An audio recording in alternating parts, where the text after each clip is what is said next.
자, 미국 시장 마감 동향부터 확인해 보도록 하겠습니다. 클로징벨 나옵니다. 장해진 앵커 3대 지수가 1%대 상승으로 마감했네요. 네, 맞습니다. 현지 시간 27일 미국 3대 지수 국제 유가 급락에도 불구하고 미국을 중심으로 경제 재개 기대감이 일면서 이에 힘입어 일제히 상승 마감을 했습니다. 오는 5월부터는 경제가 점진적으로 재개될 수 있다는 기대감이 투자 심리를 회복시켰는데요. 이미 미국 내에서는 조지아와 텍사스, 사우스캐롤라이나 등의 주들이 영업 제한을 완화하고 경제 정상화 1단계 조치에 들어가며 부분적인 재개를 시작을 했습니다. 여기에 코로나19의 피해가 가장 심각한 뉴욕에서도 이와 관련한 논의가 이어지면서 관심이 쏠리고 있는데요. 앤드류 쿠오모 뉴욕 주지사가 이와 관련해서 브리핑을 한 내용은 외신을 통해서 더 자세히 전해드리도록 하겠습니다. 또 이탈리아와 스페인 등 유럽 내 코로나 집중 발병 지역에서도 경제 재개 움직임이 일고 있다는 점까지 참고를 해두시면 좋겠습니다. 다만 이렇게 경제 재개가 되고 난 이후에 코로나19가 다시 거세질 수 있다는 우려의 목소리도 높아지고 있어 더 지켜봐야겠습니다. 세계보건기구 WHO는 미국 내에서 각 주별로 경제 재개 시기와 조치가 다르게 펼쳐지고 있다면서 매우 어려운 상황에 놓여 있다고 전했습니다. 여기에 코로나19 치료제에 대한 기대감도 여전히 일고 있는데요. 코로나19 중증 환자를 대상으로 한 길리어드사의 렘데시비르 임상시험 결과가 이번 주에 발표될 예정이고요. 뉴욕주에서는 위장약인 펩시드를 코로나19 치료제로 실험 중이라고 또 전했습니다. 이외에도 애플과 마이크로소프트, 테슬라 등 대형주들이 이번 주말 분기별 실적 보고를 앞두고 있는 점도 투자 심리에 영향을 미친 것으로 보입니다. 보다 자세한 마감 상황을 확인을 해보시죠. 3대 지수 일제히 상승 출발을 했습니다. 먼저 다우지수 상승폭을 점차 키워나갔습니다. 1.5% 넘게 오르면서 24,133포인트의 거래를 마쳤습니다. 이어서 나스닥 지수도 확인을 해보시죠. 등락을 거듭했습니다. 폭이 크진 않았지만 초반 상승폭을 쭉 유지하다가 막판에 조금은 반납을 한 모습이었습니다. 1.11% 올라 8,730포인트의 거래를 마쳤습니다. 마지막으로 S&P 500 지수까지 확인을 해보시면요.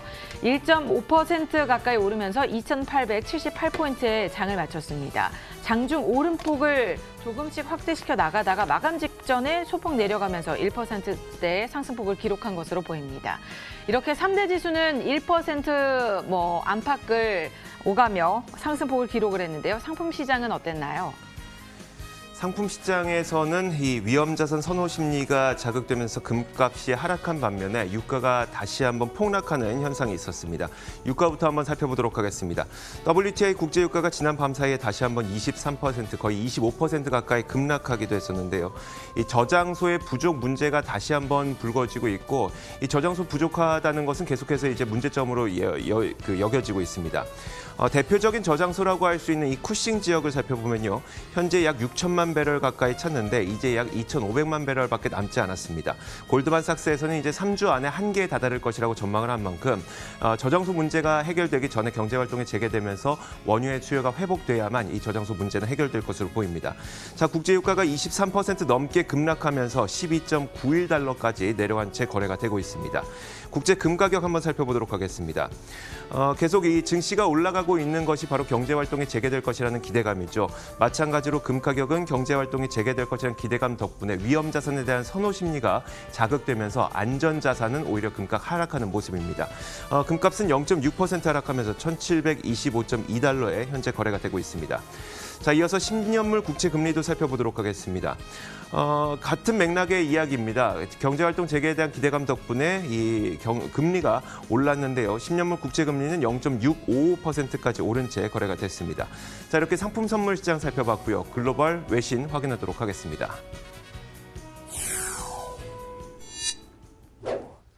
자, 첫 번째 소식 장혜진 앵커가 준비했습니다. 어떤 소식일까요? 네, 시장에서는 최근 경제 재개에 대한 기대감이 일고 있는데요. 하지만 뉴욕 주지사죠. 앤드류 쿠오모 주지사가 뉴욕주 내에서 일부 지역에 한해서 5월 15일보다 더 연장될 수 있다는 말을 했습니다. 기사를 함께 살펴보시면요.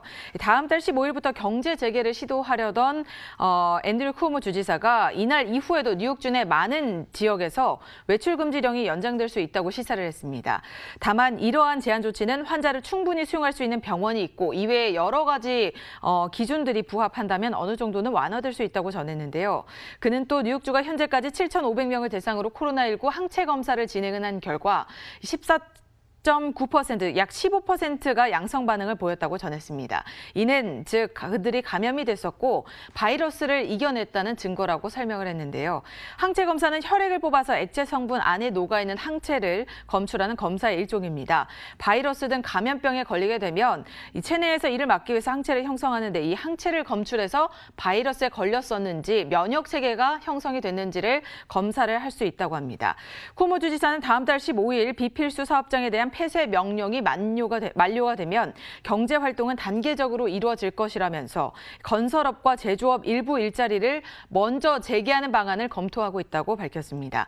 또 그는 계속해서 코로나19 확산세와 관련해 최악의 상황은 지나가고 있다면서 코로나19 입원율이 지속해서 하락을 하고 신규 사망자 수도 이달 들어서 400명 이하로 떨어졌다고 전했습니다. 자, 채권왕으로 불리는 더블라인 캐피탈의 CEO인 군드라우가 시장이 하락할 것이라면서 또 다른 저점을 테스트할 것이라고 전망을 했습니다. 이 관련된 내용 저희가 CNBC 기사를 통해서 소개해드릴 텐데요. 군드라우가 본인은 시장에 대해서 숏 포지션을 보유하고 있다고 숏 포지션까지 공개를 했는데 잠시 후에 그 지수가 어느 때인지 한번 말씀드리도록 하겠습니다. 자, 먼저 군드라우는 이렇게 얘기를 했습니다. 우리가 숲을 빠져나오고 있지 못하다고 확신한다고 밝혔는데요. 그 이유에 대해서는 2009년부터 생겨난 일자리가 모두 다 사라진 상태죠. 2,600만 명이 지금 실업 상태를 겪고 있는데 우리는 2,600만 명이 일자리를 잃은 것으로 인해서 어떠한 사회적 불안이 발생할지 알 수가 없기 때문에 자기는 숏 포지션을 취하고 있다고 전했습니다. 자, 그러면서 자신의 포지션을 공개했는데요. 그는 이렇게 분석을 했습니다. S&P 500 지수가 3,000을 넘어서지 못할 것이라면서 본인은 2,863선에서 숏 포지션에 들어갔다고 밝히기도 했습니다.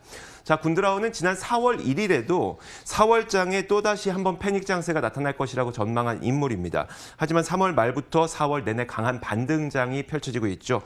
그래서 그의 전망이 항상 맞는 것은 아니지만 이제 시장에 좀 고평가 국면에 들어섰다고 나오는 가운데 그의 전망이 숏으로 나오고 있어서 눈길을 끌고 있습니다. 네, 다음으로는 종목 소식 전해드립니다. 제너럴 모터스가 이 현금 배당과 자사주 매입을 중단하겠다고 전했습니다. 제너럴 모터스는 코로나19의 영향으로 재정적인 피해를 막기 위해서 현금을 보존하기로 하면서 이러한 결정을 내렸다고 전했는데요. 이러한 방침은 12년 만에 두 번째로 있는 일이라고 합니다.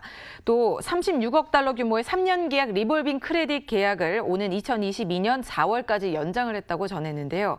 GM의 CFO는 팬데믹으로 글로벌 시장에 생긴 불확실성을 이겨내기 위해서 지속적으로 유동성을 확대해 나갈 것이라고 밝혔습니다. 이 발표에 GM의 주가는 개장 전 거래에서 약 2% 빠졌지만 마감 기준으로는 2% 오른 마감 결과를 보실 수 있겠습니다.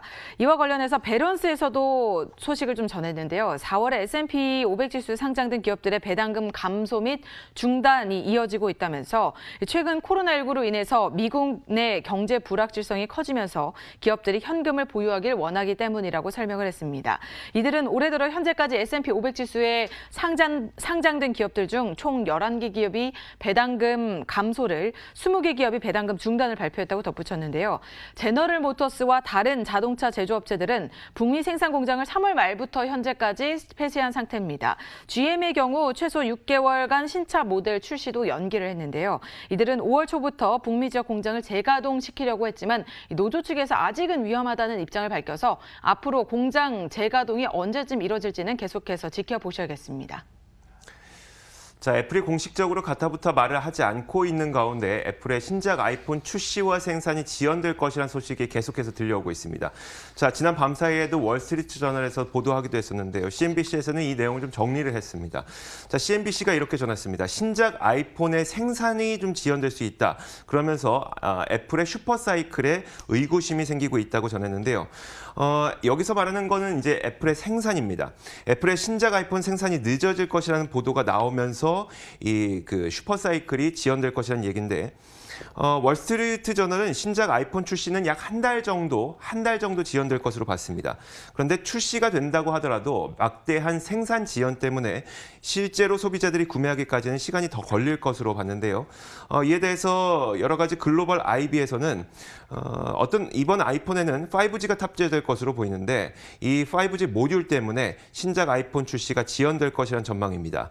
그래서 서스퀘어나 IB에서는 5G 안테나 모듈 때문에 빨라야 12월에서 1월은 돼야 이 아이폰 출시가 될 것이라고 봤고요.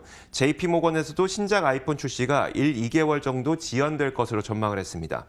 5G 아이폰에 대한 기대감을 한껏 등에 업고 애플의 주가가 상승한 것이기 때문에 아이폰 출시 지연이 이 주가에 타격이 될지 지켜봐야 될 것으로 보입니다. 자, 이렇게 종목 뉴스까지 확인해 봤습니다. 맨해튼 나우 이어가도록 하겠습니다.